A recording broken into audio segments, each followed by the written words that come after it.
자, 노르가즘 정의당 노회찬 원내대표 나오셨습니다. 안녕하십니까? 예, 안녕하십니까? 예, 출입문 닫습니다. 어떻습니까? 기가 막힙니다.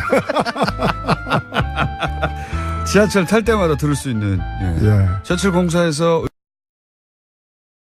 의문을 제기하는 거죠. 예, 출입문도 절규한다.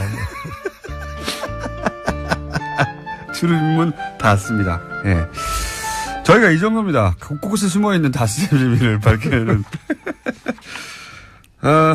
무엇보다 어제, 대한민국 국민 중에, 극히 일부만 참여했던 청와대 영빈관, 만찬에 다녀오셨잖아요. 예. 영빈관, 만찬. 그래서 제가 여쭤볼 게 많았었는데 식사를 못 하시고 나오셨다고. 예. 제가 어제 그 노무현재단 강연이 원래 몇 달 전부터 예정돼 있어서 만찬 도중에 나갈 수밖에 없는 걸 양해를 구했어요. 청와대 측에.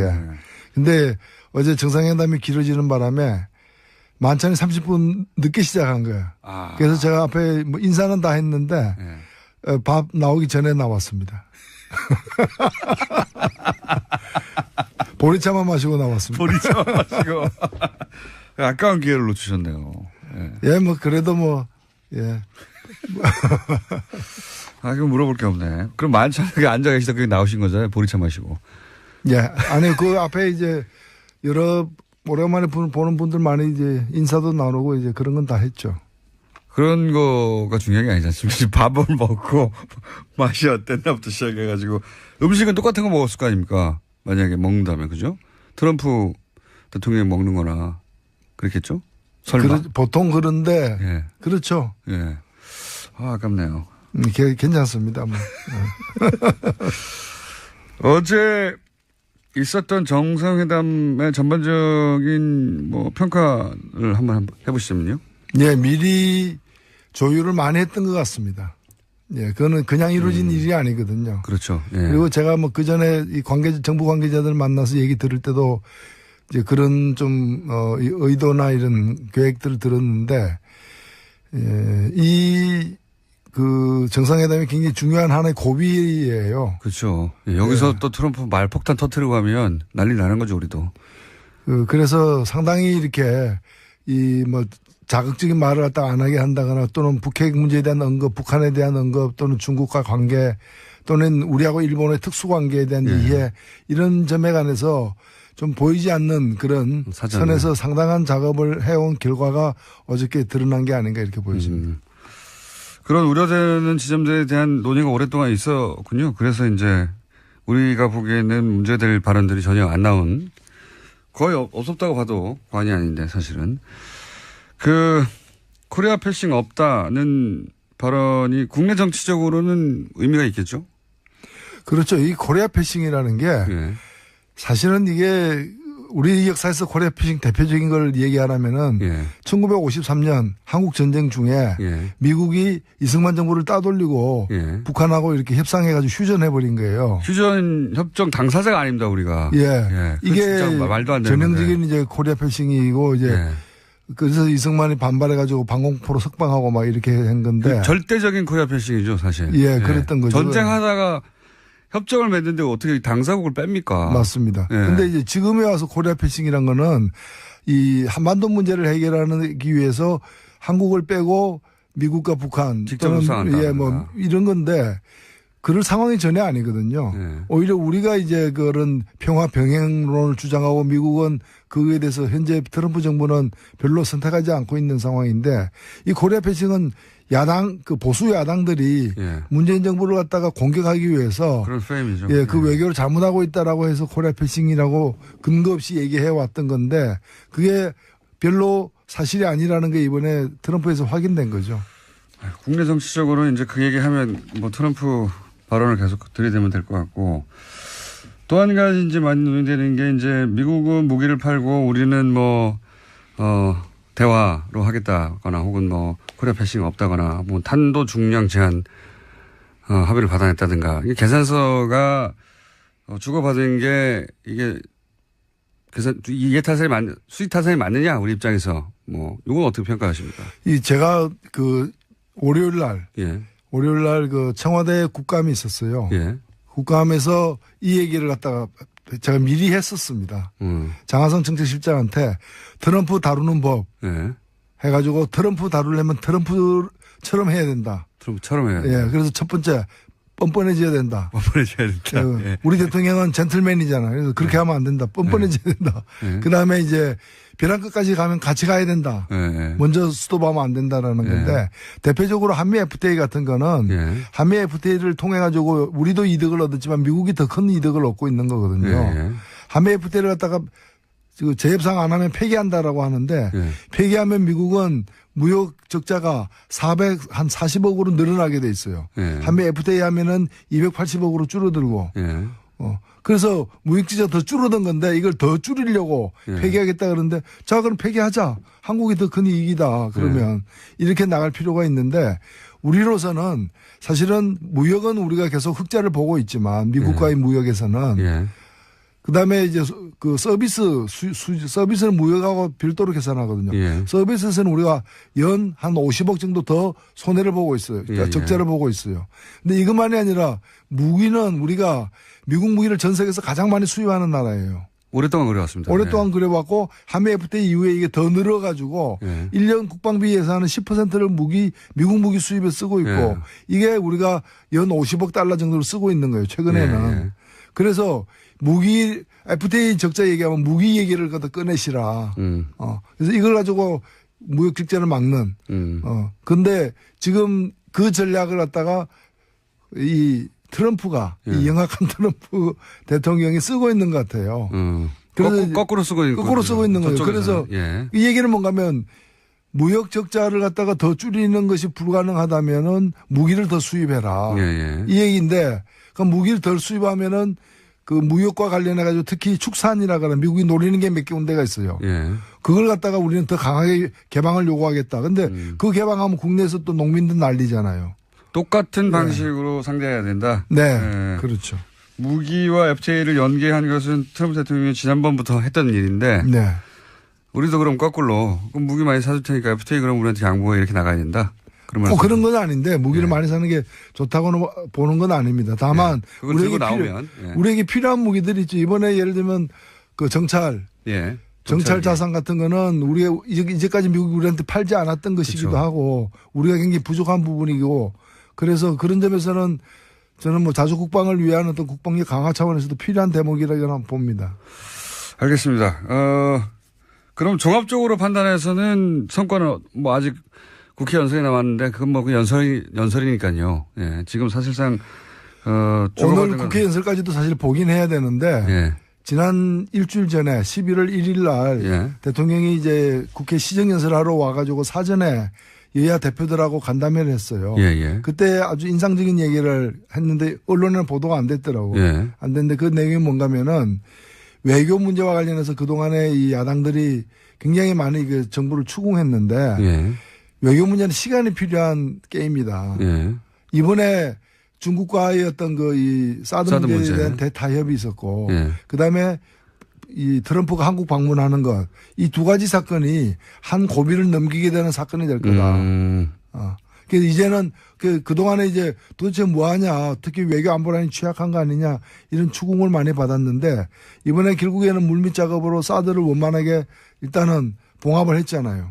그다음에 이 뭐 위태위태한 어떤 그런 길을 걷던 트럼프와 관련해서도 아직은 확연하게 다 확인된 건 아니지만은 일정하게 트럼프와 우리의 어떤 입장의 차이를 이제까지의 과정보다는 많이 좁혀내는. 뭐 제재는 강화하지만 대화의 노력도 계속하겠다. 뭐 이런 그렇죠. 이런 메시지가 나오긴 했습니다. 군사적 옵션의 가능성은 이제 그는 이론상으로만 존재를 하는 거고 현실에서 실질적으로 추진하고 있지 않다는 건 이번에 계속 확인되고 있는 과정이 아닙니까? 이런 것들이 좀 한 고비를 갖다가 이렇게 매듭을 짓게 되는 그런 국면이 아닌가 이렇게 보입니다. 알겠습니다. 굉장히 중요한 그런 점에서 보자면 굉장히 중요한 전개가 될 방한이었다고 평가를 하시는 건데 그런데 그 중요한 자리에 어제 주호영 원내대표하고 안철수 대표가 같은 대표급에서 보실 때 참석을 안 한 거에 대해서는 어떻게 보십니까 각각? 조호영 대표는 뭐 참석할 뜻이 워낙 있었는데 그 이제 당이 이제 쪼개지는 과정이어가지고 상당히 좀 선택이 애매해졌던. 예. 왔으면 욕을 먹었겠죠, 사실은. 근데 본인은 선의에서 참석하려고 했던 것 같고요. 예. 그래도 이제 국빈이 오는데 약속이기 때문에 가려고 했는데 그게 또 당내에서는 또 그걸 또 다르게 보는 시각도 있고 해서 거기서는 뭐. 좀 난처했던 것 같습니다. 그렇죠. 탈당한 사람이 어딜 가냐, 뭐 이렇게 얘기했겠죠. 예. 결국은 안 왔고. 안철 대표는 비행기표, 그러니까 비행기 시간 때문에, 그러니까 뭐 늦게 통보를 받아서 못 왔다라고 하던데. 그건 어떻게 보십니까? 글쎄요, 그렇게 정치인 얘기하면 믿어야죠. 그럼 실제로는 일부러 안 왔다고 보세요?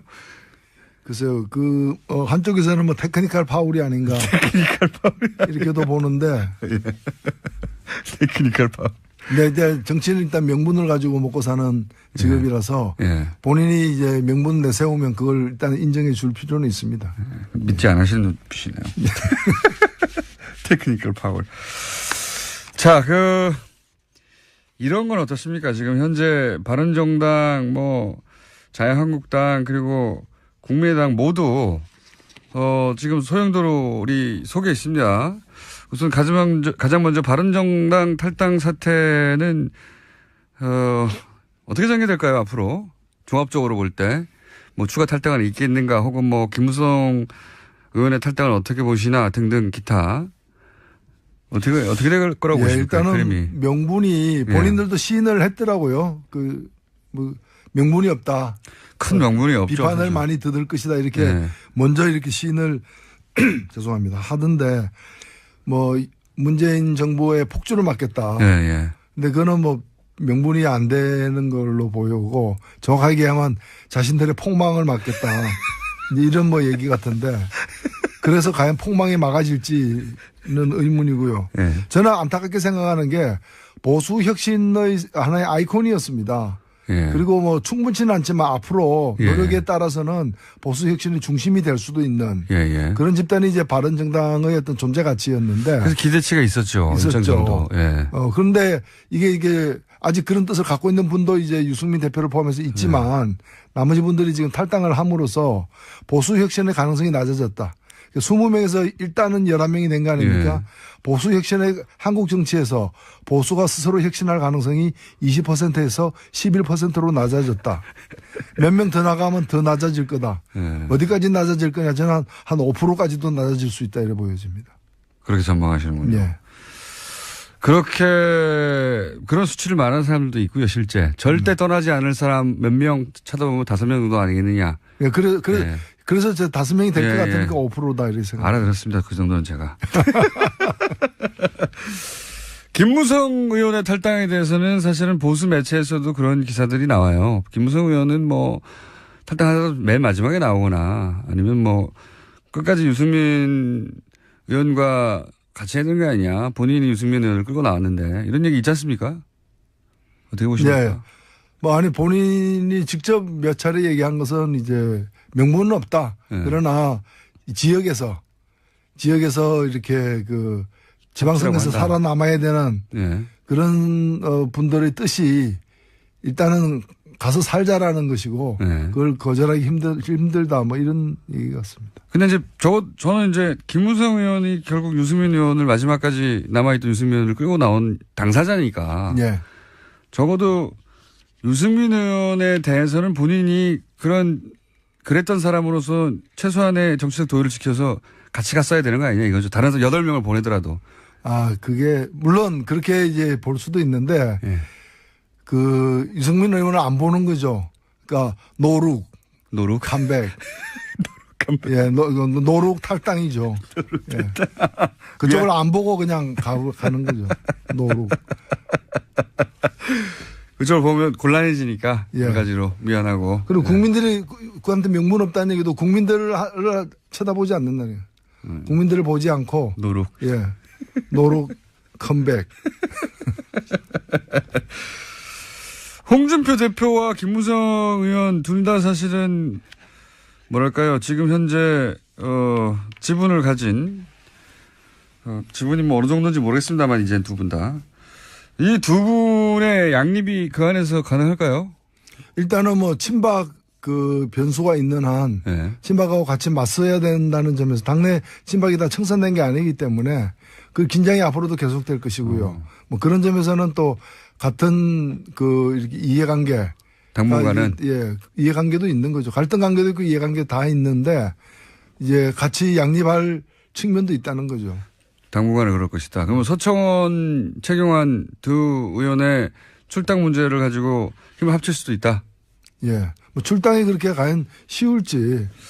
예. 불가능할 것이라는 얘기도 많이 하긴 하던데요. 의원총회에서는 예. 불가능할 것이고요. 예. 그다음에 정치적으로도 그 사람들 있어야 제1당도 노릴 수 있기 때문에 예. 숫자가 줄을 예. 많으니까. 그 사람 빠지면 아마 제1당이 쉽지 않을 거예요. 그래서 지금, 아마 예. 거의 이렇게 실신 상태로 해가지고 데리고 있는 그런 뭐 그런 상황도 있을 수 있습니다. 실신 상태나 뭐 혼수 상태든. 어쨌든 계속 공격을 하되 네. 출당은 현실적으로도 어렵고 또 꼭 굳이 숫자를 줄여서 출당시킬 필요가 있겠냐. 자기 120명이 넘어가야 되는 상황인데요. 그렇죠. 예. 122가 되려면 예. 그 두 명이 필수적이죠. 그래서 이제 현실적으로는 쫓아내지는 않을 것이다. 하지만 이제 힘을 줄이려고 계속 이렇게 공격을 할 것이다. 이 정도? 쫓아내는 모습을 계속 보일 것이다. 아, 쫓아내려고 하는 모습. 예. 그러면 남은 유승민 의원은 어떻게 그 앞으로 전망하십니까? 그 정치적 생명은? 예, 그거야 제가 어떻게 알겠습니까만은 저는 뭐 사적 필생이라고 봅니다. 그러니까 당장에 답이 있는 건 아닌데 당장에 답이 있으면 사적 필생도 아니죠, 사실은. 그런데 당장에 답이 없지만은 그 뭐 보수 혁신은 굉장히 중요한 가치이고 예. 또 필요한 어떤 노선이기 때문에 그 길을 뭐 어렵더라도 일단 견지하면서 그 후위를 또 도모해야 되는 거 아닌가 보여지고. 쉽지는 않아 보입니다. 예. 예. 다만 제가 안타깝게 생각하는 건 뭔가면은 그 특히 이제 안보관은 예. 혁신 보수가 갖춰야 될 어떤 안보관하고 예. 유승민 의원이 현재 견제하고 있는 이제까지 견제해 있는 안보관은 예. 저는 1차 그 바람직하지 않다고 봐요. 경제적 부분에서는 사실 상당히 진보적인 네. 뭐 개혁 보수라고 말해도 전혀 이상하지 않은 그런 따뜻한 보수를 주창하시는데 그게 이제 그렇게만 가면은 민주당하고도 차별성이 없고 그러다 보니 아마도 보수는 강하게 주장해야 된다 이런 의식이 있어서 그러신 건지 보수 그러니까 뭐 안보 정책 뭐 핵 문제 이거는 뭐 예. 자유한국당과 아니 그 안보라는 것이 그렇게 너무 완고한 어떤 예. 그런 강경한 어떤 이 대북관이라거나 안보관이 과연 개혁 보수의 어떤 노선이 될 수 있는가에 대해서 의문이에요. 자유한국당과 차이가 없죠. 그 부분에 있어서는. 예. 그렇죠. 핵 문제라든가 예. 뭐 전술에 가져야 된다고 또 얘기하고.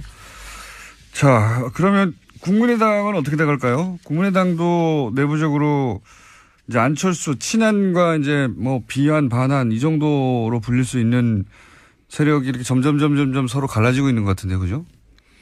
예, 저의 국민의당이 어떤 특정한 어떤 이념이나 가치를 중심으로 모인 정치 세력이라기보다는 지난번 대통령 선거에서 문재인 후보를 거부하는 그리고 안철수 후보나 제3지대의 후보를 중심으로 모이고 싶은 사람들의 어떤 총연합군이었기 때문에 대선이 끝나면 이 당은 사실은 해산될 수밖에 없는 쪼개질 수밖에 없는 당인데 근데 이제 정치라는 게 하루아침에 또 어떻게 쪼개지고 이합집산하기 쉽지 않으니까 일단은 좀 표류하고 있는 상황이죠. 근데 안철수 대표가 이렇게 다시 그 당권을 잡음으로써 그 갈등을 이제 다음 대선까지는 어차피 표출될 수밖에 없는 그런 상황에서 지금 좀 빠르게 뭐가 나타나고 있는 것도 있는 거죠. 오히려 그 뭐랄까요 그 호남 중진이라고 표현할까요? 윤석열 의원 같은 분들에 대해서 나갈 테면 나가라 정도의 정확하게 그렇게 말은 하지 않았지만 그런 의미 해석될 말을 하는 걸 보면 오히려 그렇게 호남 중진들이 나가주길 원하는 거 아닐까요 지금? 그래 그 자리를 또 바른정당으로 채운다든가 뭐 이런 식의 구상을 하는 거 아닐까요? 그렇지 않고서야 예, 뭐 그쪽에 이제 좀 미련을 이제 버리는 게 아닌가. 왜냐면은 그쪽을 계속 쌓고 있으면 이제 지금 안철수 대표가 가고 싶어하는 관심을 갖는 이 바다는 예. 바다 그 불러오시 안철수 후보에게 대표에게 불러오셔는 그쪽이 아니에요. 예. 그렇죠. 그쪽이 아니라 이 예. 보수의 본토, 죠, 사실은. 지금 그동안의 지금 진행되고 있는 적폐 청산을 복수라고 얘기하잖아요. 그렇죠. 이거는 자유한국당의 예. 워딩인데요. 예. 그건 그야말로 자유한국당 내에 친박 중심으로 하는 그런 보수 강경파들의 시각이거든요. 예. 시각인데 그쪽에 추파를 던지는 거라고도 저는 보여지는 거고 향후에 다음 대선을 위해서도 확장해야 될 영역을 그쪽으로 보고 있다는 거죠. 그러니까 마음은 콩밭에가 있는데 그 콩밭이 호남이 아니라 예. 이제 강경보수 예. 쪽에 가 있다고도 보여집니다. 그렇기 때문에 그러면 그쪽으로 가면서 계속해서 그 호남을 껴안고 갈 수 있느냐 예. 선택을 해야 되는 거죠. 그러니까 이쪽보다는 저쪽이 땅이 더 넓다고 보는 거고. 그런 딜레마에 부딪혔다. 네. 자, 좀 한번 지난 한 주 동안 정치면을 휩쓸었던 주요한 이슈들을 하나씩 짚어봤는데 저희가 하나 더 준비한 게 있습니다. 국감에서 네. 의원님이 버럭하신 장면이 있어요. 일단 잠깐 들어보시고. 동성애 찬성하십니까? 동성애를 반대하십니까? 방금 이제 그 증인에 대해서 여러 질문이 하는 거는 국회의원 자유입니다만은 동성애자냐 아니냐, 동성애에 대해서 어떻게 생각하느냐 밝히라고 한 거는 헌법제구조 모든 국민의 양심의 자유를 지닌다라는 그 헌법의 기본권 조항에 침해하는 겁니다. 뿐만이 아니라 다른 나라에서는 실제로 형사처벌의 대상입니다. 그걸 좀 아셔야 될 것 같은데. 자, 이 상황이 어떤 상황입니까? 예, 그 전희경 의원이라고 예. 바로 그 전날 청와대가 주사파에서 장악됐다라는 예, 히트를 치셨던. 예, 그런 이제 그 얘기를 해가지고 이분이 이제 그 다음날 이렇게 사보임 됐어요. 그러니까 교체가 됐어요. 예. 아마 그 발언에 그 파문을 갖다가 좀 그 걱정해서인지 빠졌는데 그리고 새롭게 들어온 분이 이제 김정재 의원이었죠. 근데 이분이 동성애에 대해서 좀 지나칠 정도로 동성애 정책에 대해서 자기 의견을 얘기할 수는 있는데 예. 당사자 국가인권위원장에게 예. 동성애 찬성하냐 반대하냐 그리고 동성애 자를 갖다가 어떻게 생각하냐 이걸 갖다 계속해서 반복적으로 예. 강압적으로 이렇게 물어가지고 제가 그 자체가 인권 유린이다. 헌법의 그 양심의 자유를 갖다가 침해하는 것이고 예. 다른 나라는 그 자꾸 추궁하면 그 자체가 이제 처벌 대상이 된다. 예. 뿐만이 아니라 국가인권위원회가 해야 될 일이 저런 질문 단속하는 일이다. 그러라고 국가인권위가 있는 거다. 실제로 저기 차별금지 조항에도 그렇죠. 어긋나는 것이거든요. 예. 그래서 그런 지적을 했었죠. 자, 질의 과정에서 이제 문제 제기를 하고 컷을 하신 분이, 네, 노회찬 의원이었습니다. 그래서 저희가 한번 들려드렸고. 그런 일이, 국회에서도 이런 일이 계속 돌아가고 있습니다. 잘 안 알려져서 그렇지. 안 알려져서 그렇지. 여기에 나와서만 발언하시는 게 아니에요? 예. 잘 안 알려지더라고요. 국감에서 벌어지는 일들이 요즘은. 아유, 국감에서도 얘기를 많이 했습니다. 네. 많이 했는데 보도가 좀 덜 돼. 여기는 보도가 잘 되는 편인데.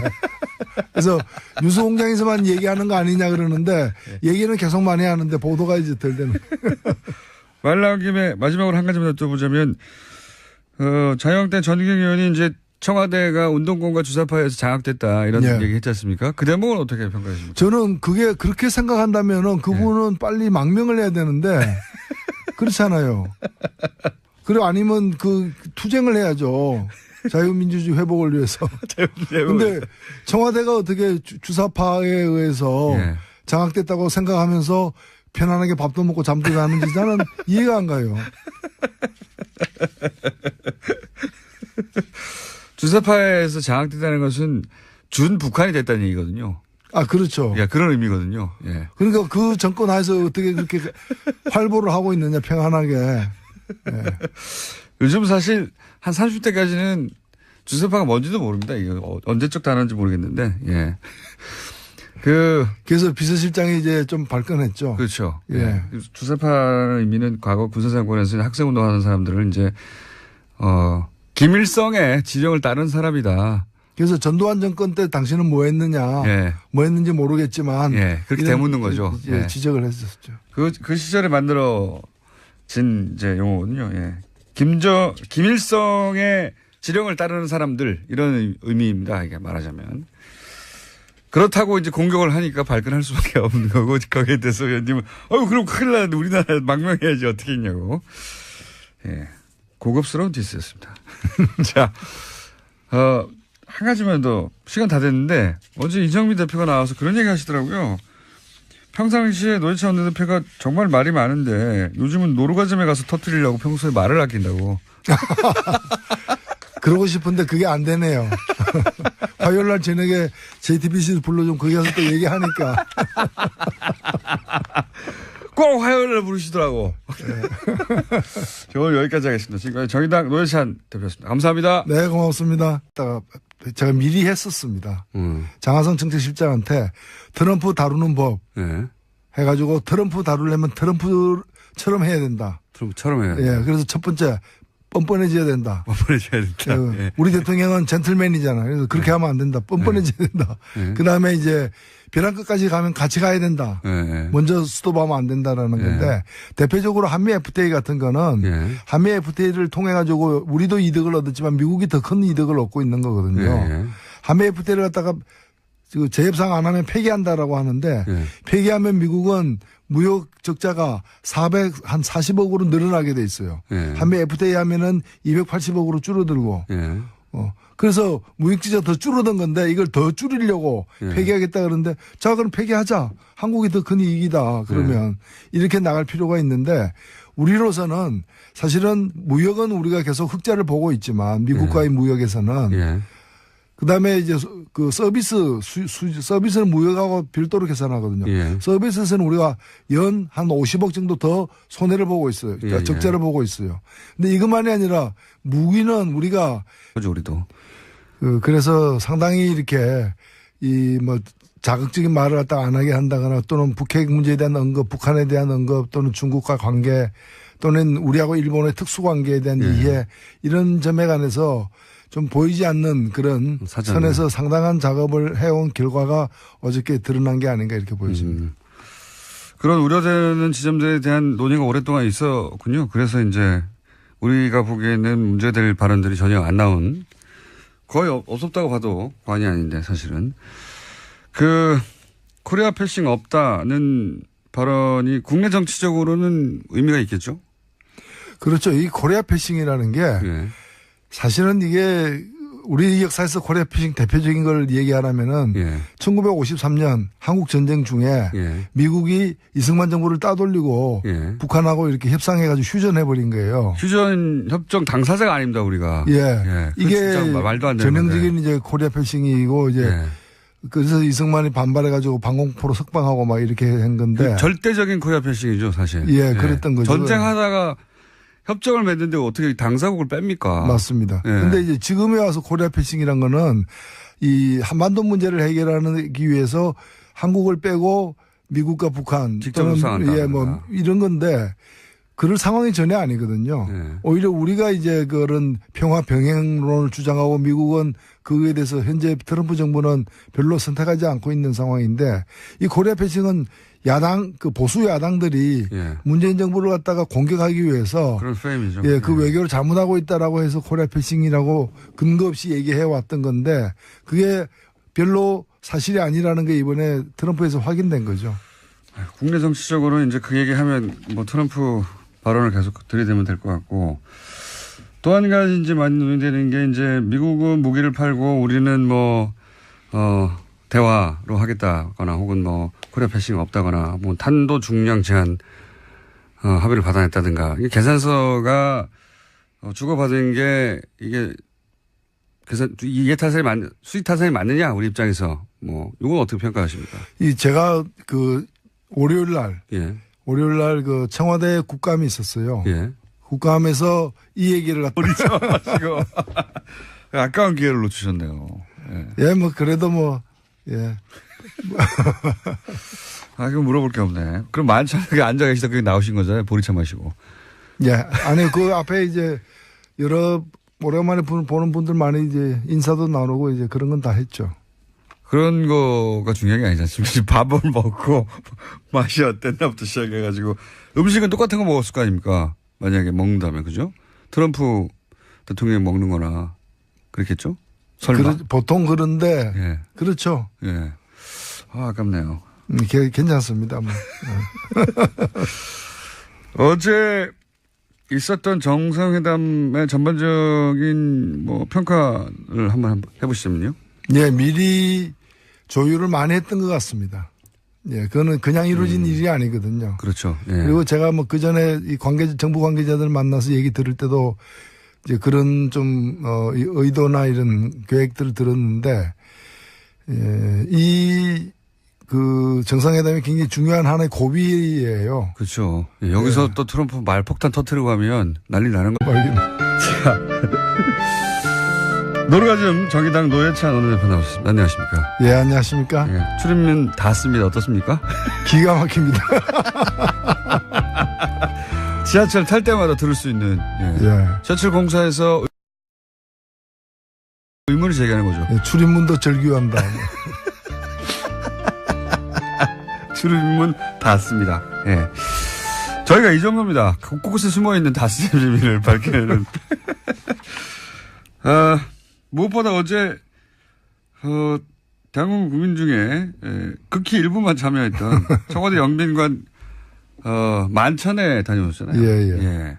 영빈관, 만찬. 그래서 제가 여쭤볼 게 많았었는데 식사를 못 하시고 나오셨다고. 아, 예. 제가 어제 그 노무현재단 강연이 원래 몇 달 전부터 예정돼 있어서 예. 만찬 도중에 나갈 수밖에 없는 걸 양해를 구했어요. 청와대 측에.